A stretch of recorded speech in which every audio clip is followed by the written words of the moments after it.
Pablo Escobar was born in 1949 in Antioquia, Colombia. He grew up poor in a country struggling with inequality and violence. Escobar turned to crime at a young age. He started small, stealing tombstones and selling contraband cigarettes. These early activities foreshadowed his future ruthlessness. Escobar was ambitious and craved power, even as a teenager. He quickly graduated to more serious crimes like car theft and kidnapping. By the early 1970s, Escobar had assembled a small gang. They operated in the city of Medellin, which was becoming a hub for the drug trade.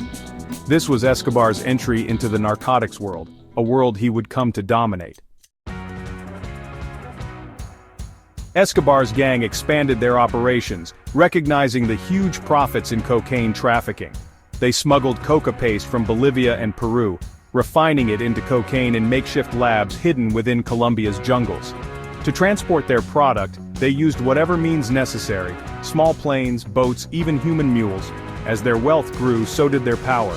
They formed alliances with other traffickers, creating a powerful network known as the Medellin Cartel. Escobar quickly rose to prominence, becoming the cartel's undisputed leader. The Medellin Cartel's influence spread throughout Colombia and beyond. They used violence and intimidation to control every stage of the cocaine trade. Under Escobar's leadership, the Medellin Cartel became a multi-billion-dollar enterprise. They flooded the United States, the largest market for cocaine, with their product. Escobar became one of the richest men in the world. His wealth was legendary. He owned lavish estates, a fleet of airplanes, and even a private zoo. He used his money to buy influence, corrupting officials and silencing critics. Despite his criminal activities, Escobar cultivated a public image as a man of the people. He donated money to build houses and football fields in poor neighborhoods, earning him the nickname Robin Hood. Escobar's ambition extended beyond the criminal underworld. He harbored political aspirations, hoping to legitimize his power and influence. In 1982, he was elected as an alternate member of Congress for the Liberal Party.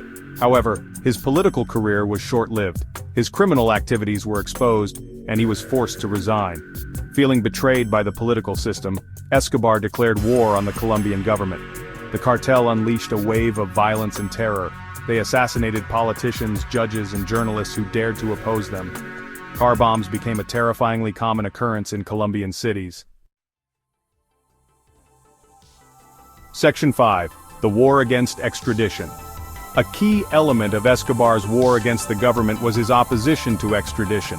He feared being sent to the United States to face trial for his drug trafficking crimes. To prevent this, he used a combination of violence and bribery. The cartel targeted anyone involved in the extradition process, from police officers to Supreme Court justices. They offered rewards for the assassination of Colombian national police officers, leading to the deaths of hundreds of law enforcement personnel. Escobar's campaign of terror had a chilling effect on Colombian society. Fear and intimidation permeated daily life. Many people lived in constant fear of the cartel's reach. Section 6. Plata o plomo, silver or lead. Escobar's motto was Plata o plomo, silver or lead. This phrase encapsulated his ruthless approach to power and control. It was a simple yet chilling ultimatum that left no room for negotiation or compromise. This meant that he offered people a choice: accept a bribe or face the consequences, which usually meant death. The bribes were often substantial, making it hard for many to refuse. However, the threat of violence was always looming, ensuring compliance. This brutal tactic proved effective in silencing opposition and maintaining his control. People lived in constant fear, knowing that any dissent could be met with deadly force. The streets of Colombia were often eerily quiet, a testament to the pervasive fear that gripped the nation. He used his vast wealth to corrupt officials at every level of government. From local police officers to high-ranking politicians, no one was beyond his reach. His money bought him loyalty and silence, creating a network of corruption that was difficult to dismantle. Judges were paid to dismiss cases, ensuring that legal challenges against him were swiftly quashed. The judicial system, meant to uphold justice, became another tool in his arsenal. Police officers were bribed to look the other way, allowing his operations to continue unimpeded. Law enforcement, which should have been a line of defense against his crimes, was instead complicit in them, and politicians were bought off to protect his interests. They passed laws and policies that favored him, ensuring that his empire remained untouchable. The political landscape was shaped by his influence, making it nearly impossible to challenge his authority. Those who refused to cooperate were met with swift and brutal retribution. The message was clear: defy Escobar, and you would pay with your life.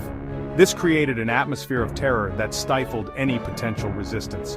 Escobar's hitmen, known as sicarios, were responsible for countless murders. These assassins were highly trained and utterly ruthless, carrying out his orders without hesitation.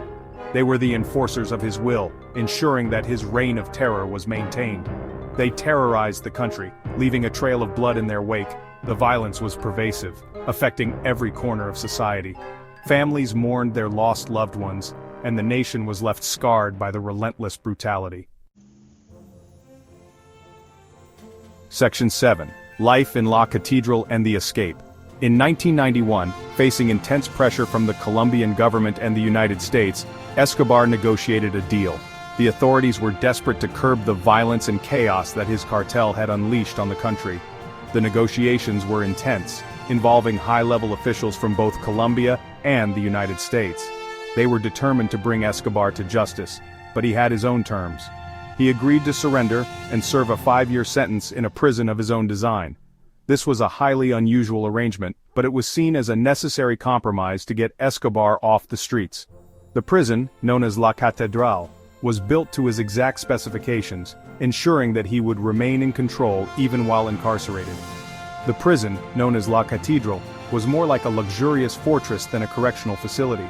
It featured amenities that were unheard of in any other prison, including a soccer field, a bar, a jacuzzi, and even a waterfall. The guards were hand-picked by Escobar, ensuring their loyalty. This setup allowed him to live in comfort and continue his operations with minimal interference. Escobar continued to run his empire from behind bars, hosting parties and ordering murders. His influence extended far beyond the prison walls, and he maintained his grip on the drug trade. The prison became a symbol of his power and the corruption that plagued the Colombian government. Despite being incarcerated, Escobar's lifestyle remained lavish, and he showed no signs of relinquishing control. However, Escobar's reign at La Cathedral was short-lived.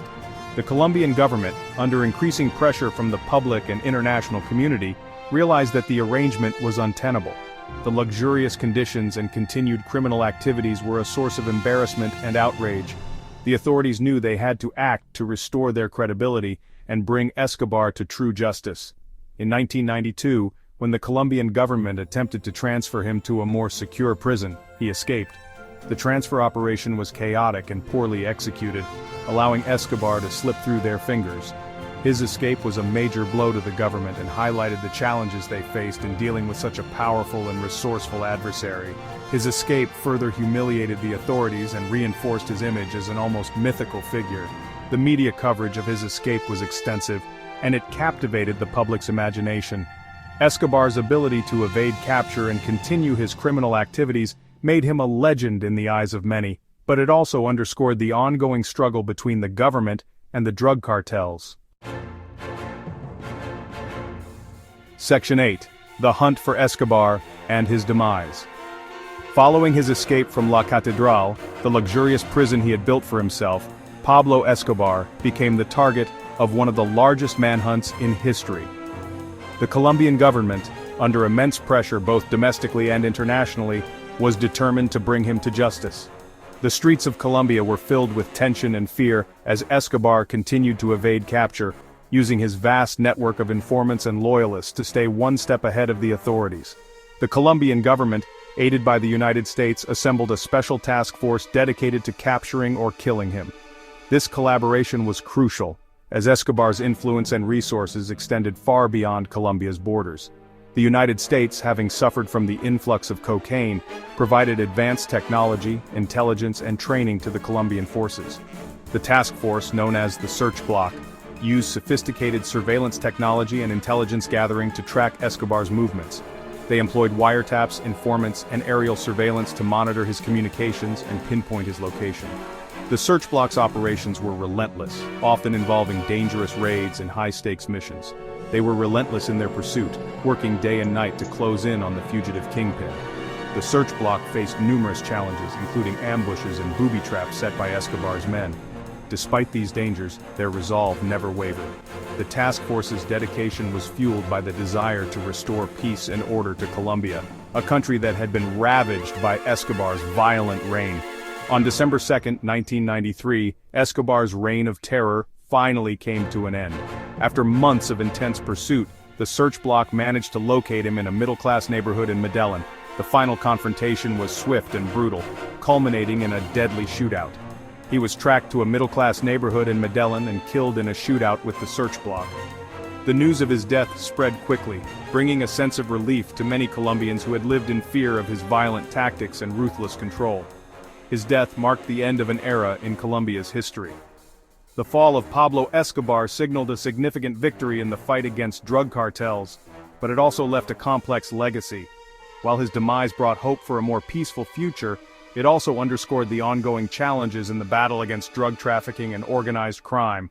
The story of Escobar's rise and fall remains a powerful reminder of the impact one individual can have on a nation.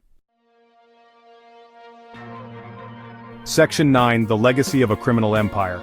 Pablo Escobar's legacy is complex and controversial.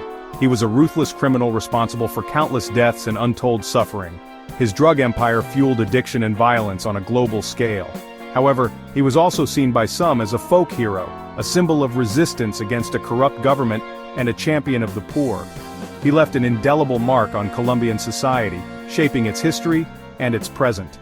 Escobar's story continues to fascinate and horrify people around the world. It serves as a cautionary tale about the dangers of unchecked ambition, the corrosive power of corruption, and the enduring legacy of violence.